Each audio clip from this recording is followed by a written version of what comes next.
breaking news, Ilhan Omar's husband's wine company has been legally dissolved.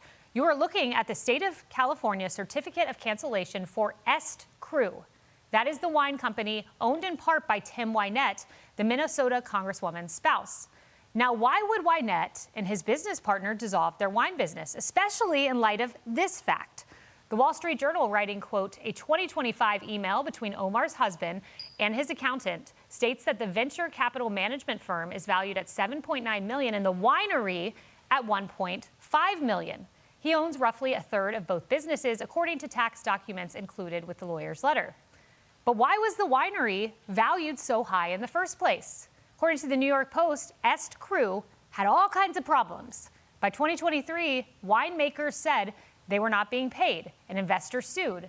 And ESTCRU had only $650 by 2024. Now, overall, the Post says ESTCRU only sold a handful of wines between 2020 and 2023.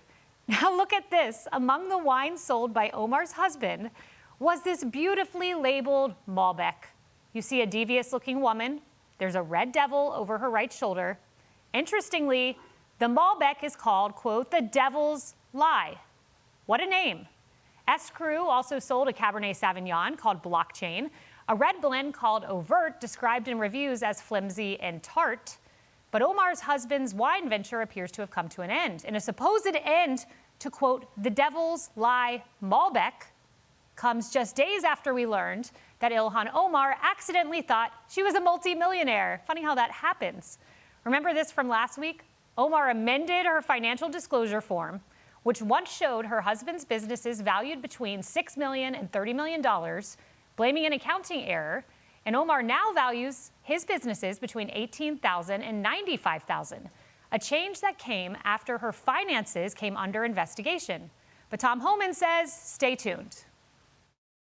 The whole file is being reviewed. A lot of smart people are on it. Stay tuned.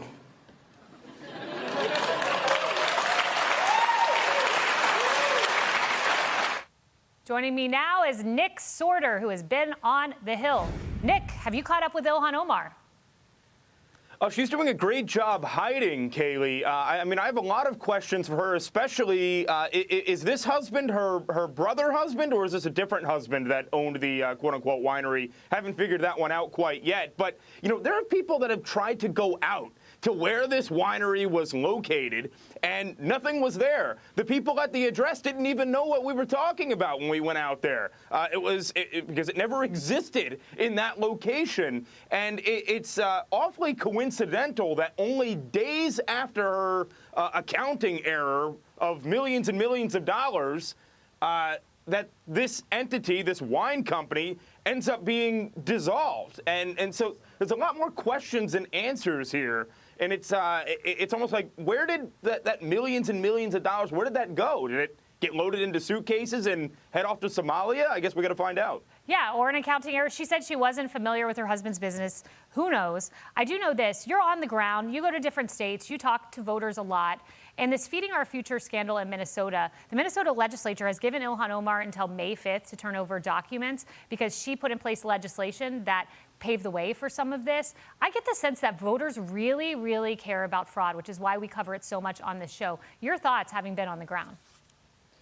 Yeah, I mean, just keep in mind, Kaylee, that the Feeding Our Future fraud was the largest COVID fraud scheme throughout the entire country. $250 million was stolen by mostly Somalis there in her district, right? That money was supposed to go to hungry children. She was having campaign events at the place where it was headquartered, where the fraud was headquartered. And now she's trying not to answer any questions on it. You would think that if you didn't have anything to do with it, you would give as much information as you possibly could as the representative from that district. And you can see when people try to talk to her on the Hill now, she's getting increasingly aggressive with them, throwing personal insults. She's scared. And, you know, you heard what Tom Homan said just there a couple of minutes ago. At the Turning Point event about, you know, how they're investigating her. And we also heard the news yesterday that the DOJ is increasing denaturalization efforts.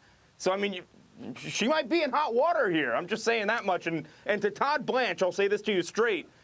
If you denaturalize and deport Ilhan Omar, you will be a national hero, and I will come on your show next time, Kaylee, wearing Todd Blanche's face emblazoned on my shirt. Oh, and Nick Sortor. Well, they are investigating. We will look at the facts here, and we will see what the DOJ finds. Nick Sortor, thank you very much.